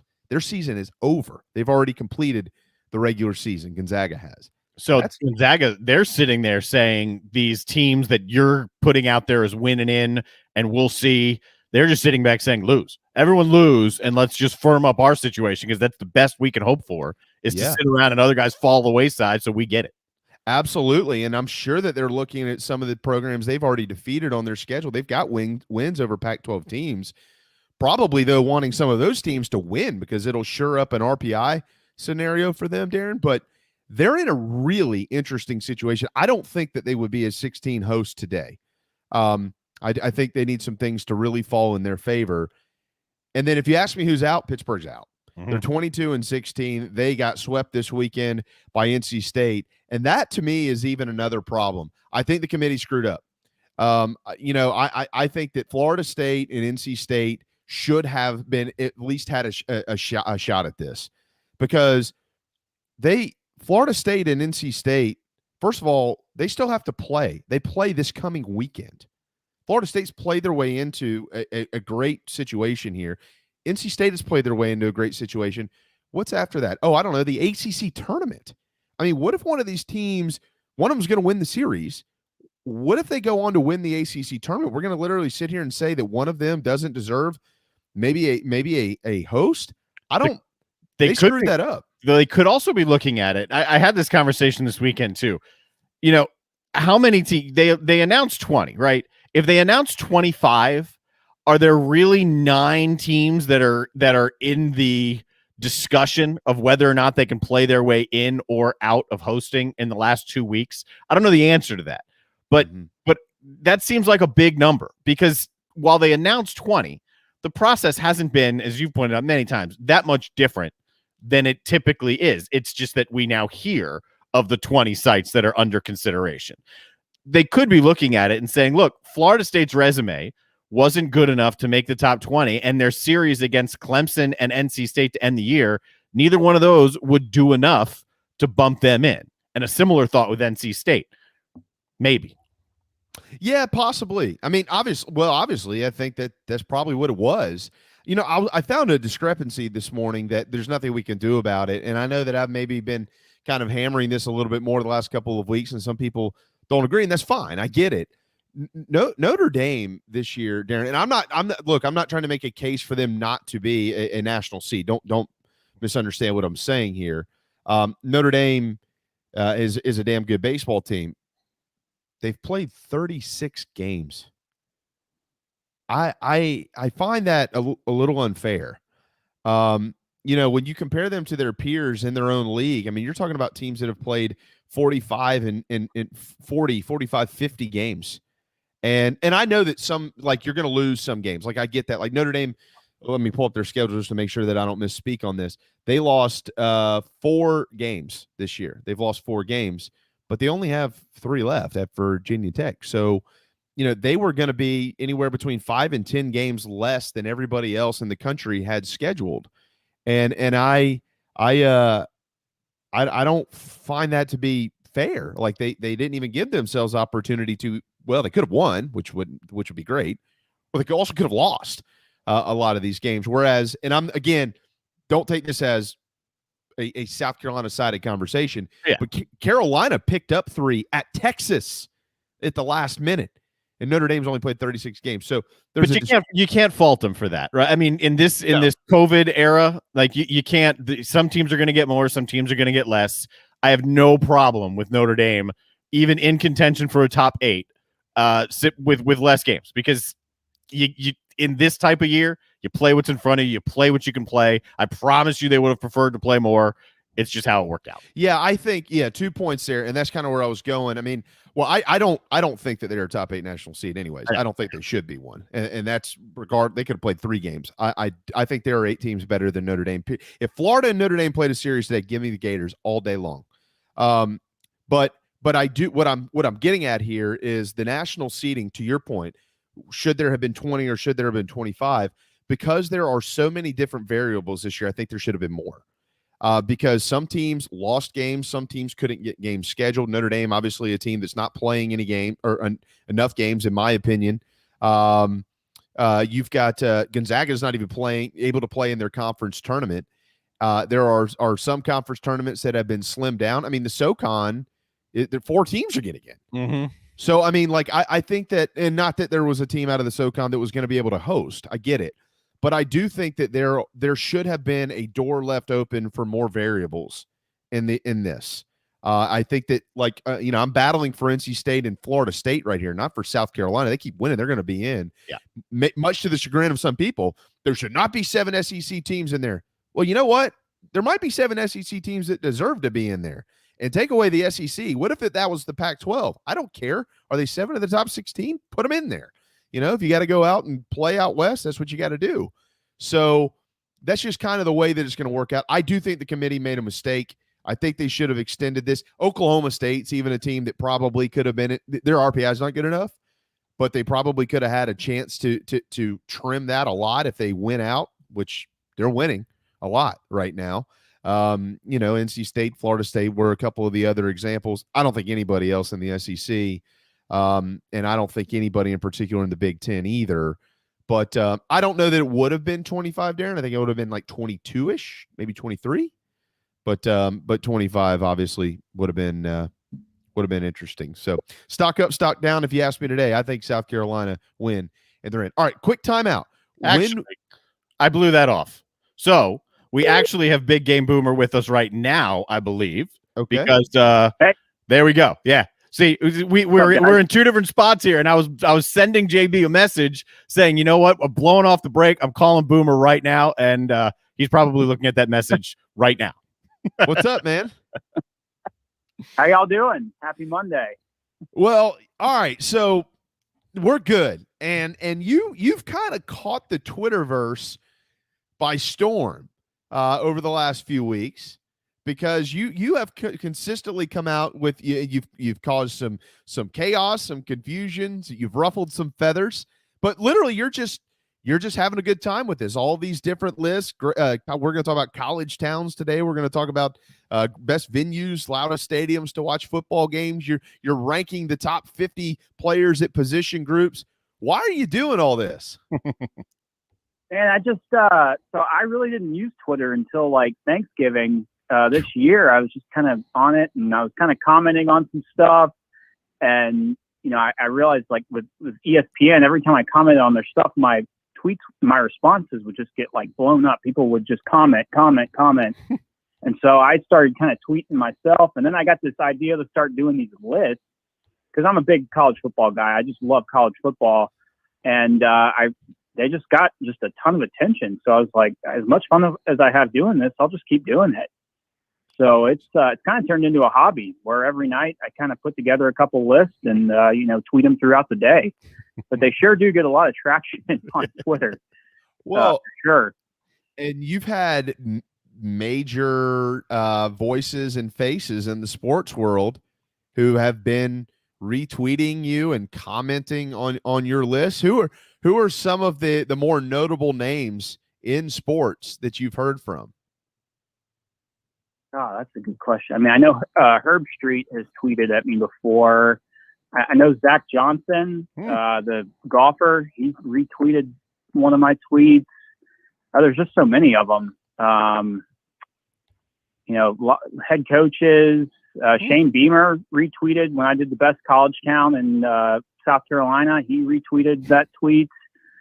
Just a lot. I mean, it's just gained a lot of traction, and I mean, it's fun, and I'm going to keep doing this stuff throughout the season.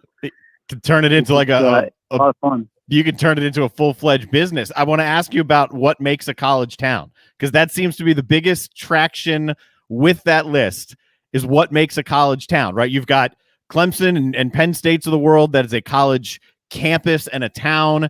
And then you've got like Columbia, which in my eyes is a city and not a college town. So in your eyes, what makes a college town, and how'd you get that list?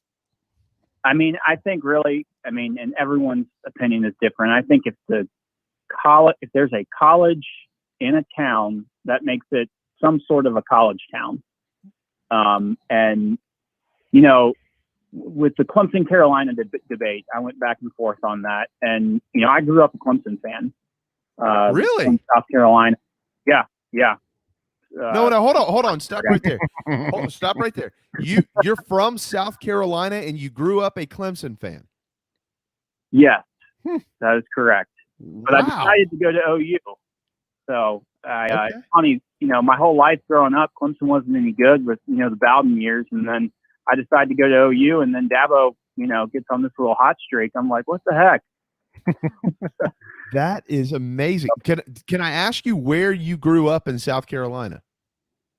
So I was born in Spartanburg, but I grew up in Atlanta. Okay. Just a suburb north of Atlanta, Roswell. That is wow. I'm glad we got you. And no wonder you wanted to come on. You know the state fairly well. I've got a lot of experience. I know a lot about the South Carolina Clemson rivalry here, and so I picked Columbia over Clemson as a better college town because I spent a lot of time going to Clemson games, and I don't think I ever ate at a restaurant in Clemson growing up. I don't think I ever did. I don't think there's that many. The Smoking Pig, which is what Clemson fans regard to as one of the best restaurants, that's not even in Clemson. That's in, I think, Pendleton. Yep. Just South Carolina Columbia has a lot more going on for a college student. What's that? It's that little area. It's called 5 Points, I believe. Yep. I mean, that's a great little hopping area. That is a great spot for, if you're a student, you want to go down there and have a good time. And, and correct me if I'm wrong, I don't think Dabo Swinney lives in Clemson. I think he lives in Seneca. So, I mean, it's a very small town. And, that's another reason why I think that they spent, just a ton of money on athletic facilities with putt-putt courses and water slides so they can, attract players to want to go to Clemson. From a Clemson fan, this is impressive, and a lot of our fans might enjoy hearing exactly what you're saying. So I'll feed the I don't know, whatever expression you want to use here too. You also like Beamer because you are now out there in Oklahoma. So your experiences with Beamer as maybe this moves forward and what type of list you might throw Beamer onto. Yeah, no, I'm a big fan of Beamer. I was kind of sad to see him leave Norman, but he's a great recruiter, did a great job recruiting on the East Coast for OU. And I think he's going to do very well in Columbia. This season may be kind of rocky. But South Carolina always kind of figures out how to pull off an upset, once every year. Beat Auburn last year, beat Georgia 2 years ago. So I think he's going to get it going there. Maybe not this year, but probably within the next 2 to 3 years for sure. All right, compare Norman and Columbia. So a little different. Norman's kind of a suburb of Oklahoma City, so it has more of a college town feel to it because it's a suburb, but yet you've got the campus and you've got all the cool, college restaurants and all that. So you're not in the capital like Columbia, but I would say, and I don't have my rankings in front of me. I mean, one of the reasons I went to OU is because I love Norman. So that's I think it's a great little college town. Texas fans might disagree with me, or OSU fans, but no, it's okay. That's what this is for. That's why we do it. What is the top ranked college town in your opinion? Whew. God, that's a good question. Trying to think. I mean, would it be a Southern school? Yeah. I think I really like the University of Florida. I think Gainesville is a really good college town. I like Auburn as a college town. Been to Auburn, yeah. But let me stop you there, though. Auburn and Clemson, everybody seems are similar. So why Auburn over? Are you an Auburn over Clemson guy?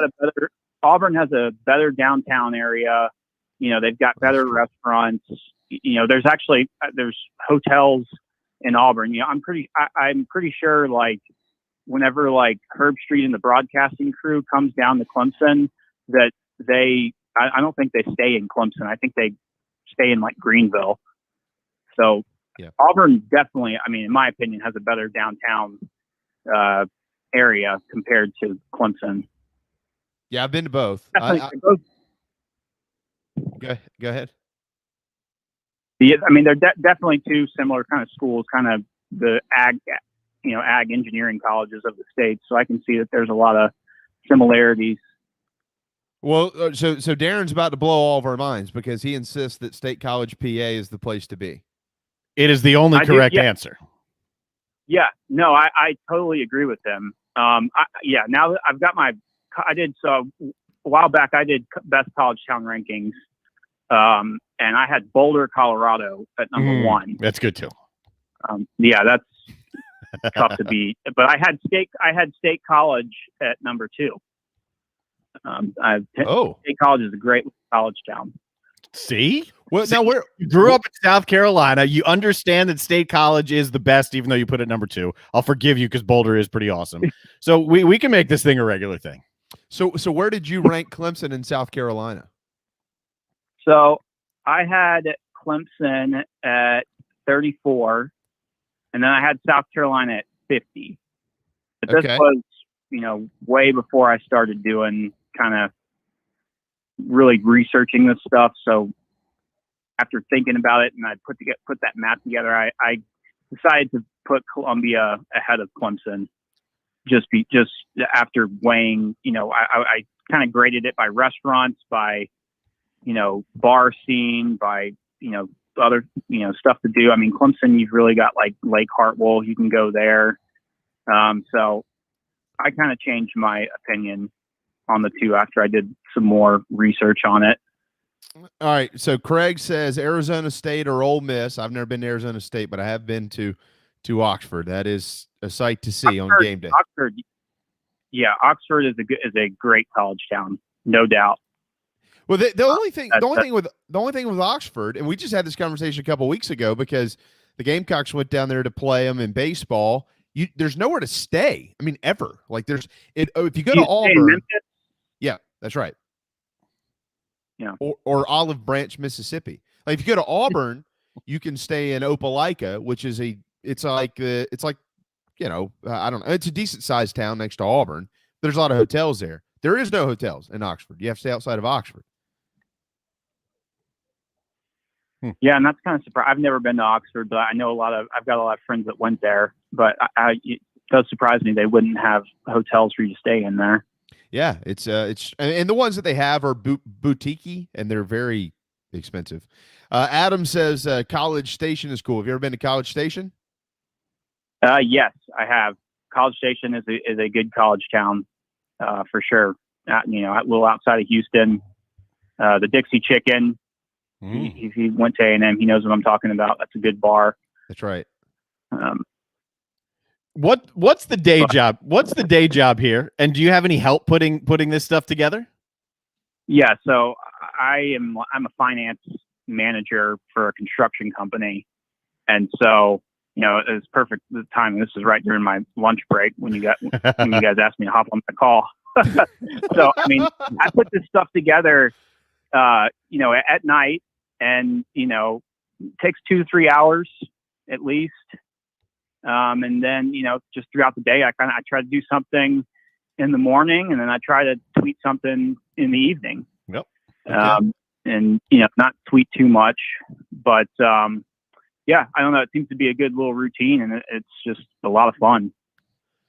Big Game Boomer 149 is what they call him on a Monday afternoon, and if he's able and willing, we'll do this every week. We'll ruffle feathers. I don't mind doing that. Before we get to loudest stadiums with you though, let me throw in a couple of wild cards, a couple of college towns I've spent some time in, and I want to make sure they get the credit they deserve. One is Boone, the home of App State. It is a neat place. If anybody's never been to Boone, and the other, and I'm people who've been listening to me for the last 5 or 6 years that I've been in broadcasting will know that I'm a little biased, but I'm saying this because it is a neat area. Laramie, Wyoming is really cool. I know it's cold, but the bars are awesome. The football stadium, it is a true Western college town, and it's really cool. If you ever get a chance, Boomer, head to Laramie, Wyoming. I've been to Laramie, and I ranked them at number 5 on my best group of 5 college towns list. And man, I got ripped for having them that high. What? Because there's nothing to do. Oh, yeah. I think that's a cool little college town. Absolutely. If somebody rips you, give me in on that. Tweet me in. I'm in. Tag me in. We'll go from there. All right. So let's get to we've got another list we want to jump into today, and this is gosh, I don't even know how many are on this thing. 65 of them. Okay, so it's Power 5. The loudest college football stadium rankings as put together by Big Game Sooner, and you've got at the top of the list. We've got it on the screen here. So if you're listening to our program, you can't see it. We'll walk you through it. LSU. You've got Penn State at 2. That's Beaver Stadium, of course. Autzen is 3. That's the home of the Oregon Ducks. Ben Hill Griffin at 4. That's Florida. Texas A&M's Kyle Field checks in at 5. The Horseshoe up in Columbus, Ohio is at 6. You've got Neyland at 7. You've got Williams-Brice Stadium at number 8. Auburn's Jordan-Hare Stadium at 9. And Vatex Lane Stadium at number 10. And just so the Clemson fans know, he did not forget you. You're at number 12 behind Wisconsin and Camp Randall. I'm sure they're thrilled about that. All right, so break down the top 10 there and how you came to that conclusion. Yeah. So I kind of feel like LSU at number 1 is kind of a no-brainer. I mean, just with the night games and that atmosphere. I mean, it seems like that's a bona fide number 1. And anyone that's engaged with me on Twitter agrees with that. Beaver Stadium, when they have those whiteout games, I mean, I'd love to go to one. That atmosphere looks absolutely electric. And so that's kind of how I put them at number 2. Because, I mean, you can kind of hear from the TV how loud it is.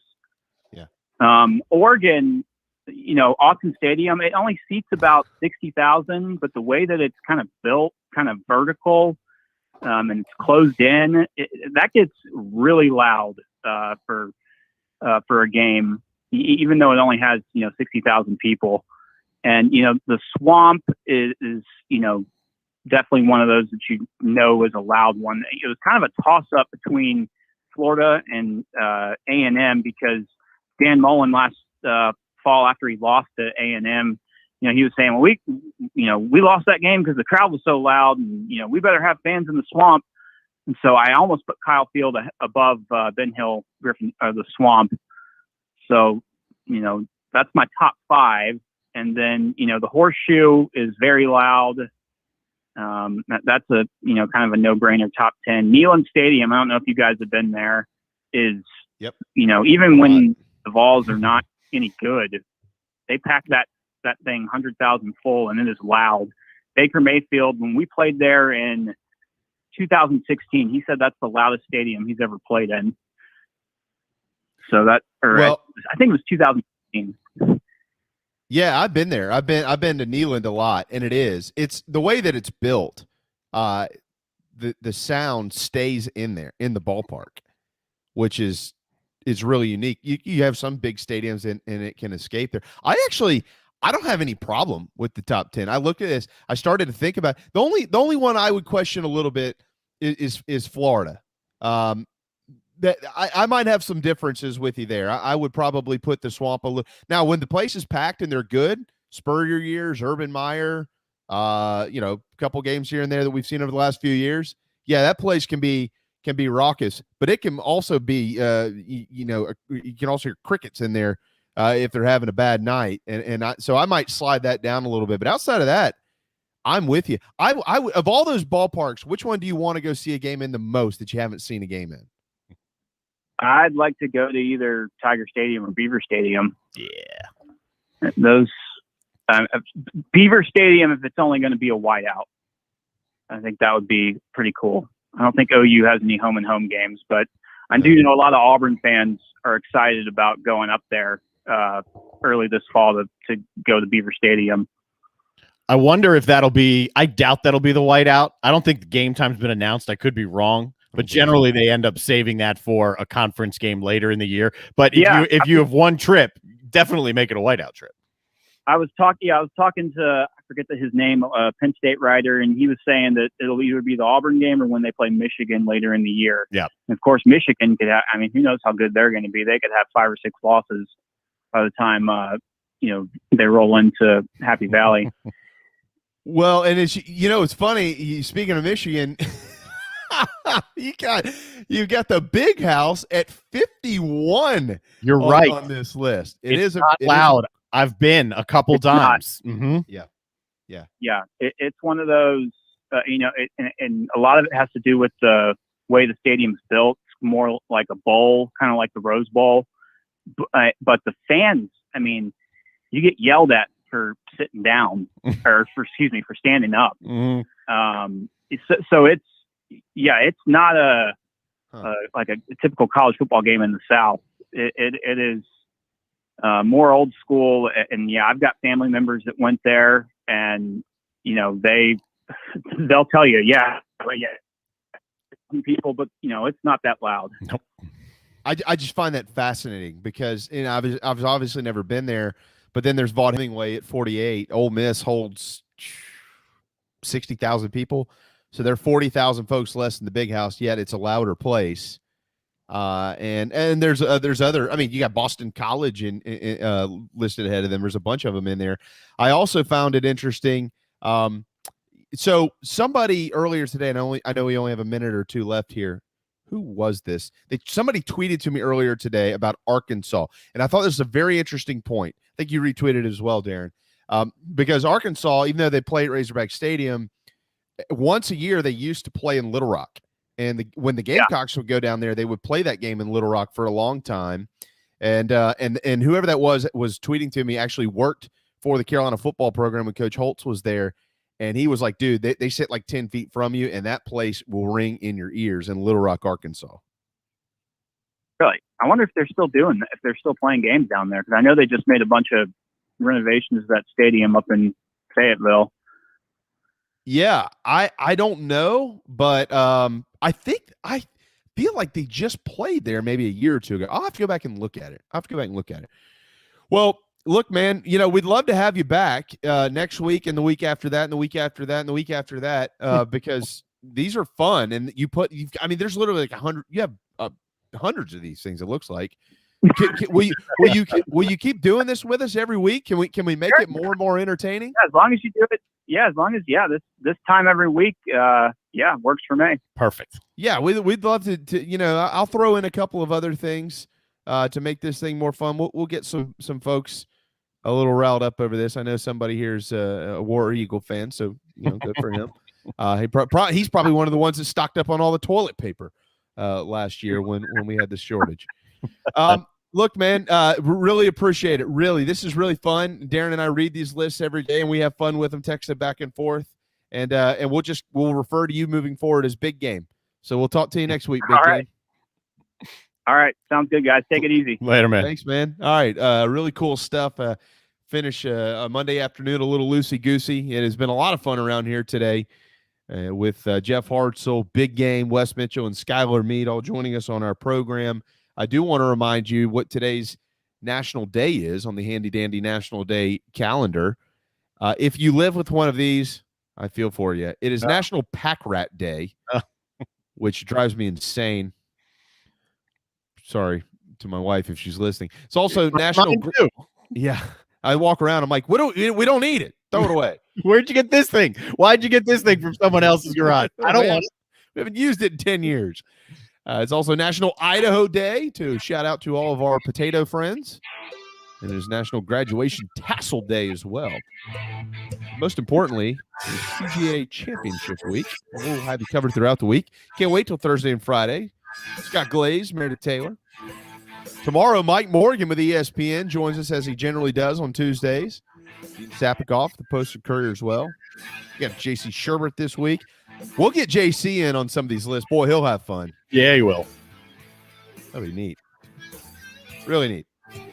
We've got some NIL to get to tomorrow as well. An announcement made by them, the NCAA today. Didn't have time to really break it down, but it is decent news. So we'll get into that a little bit tomorrow afternoon. Thanks to Darren. Thanks to Big Game Boomer, Jeff Hartsell, Wes Mitchell, and Skylar Meade, and all of you for watching and listening to our program. The JB and Goldwater Show returns tomorrow at noon. We'll see you then.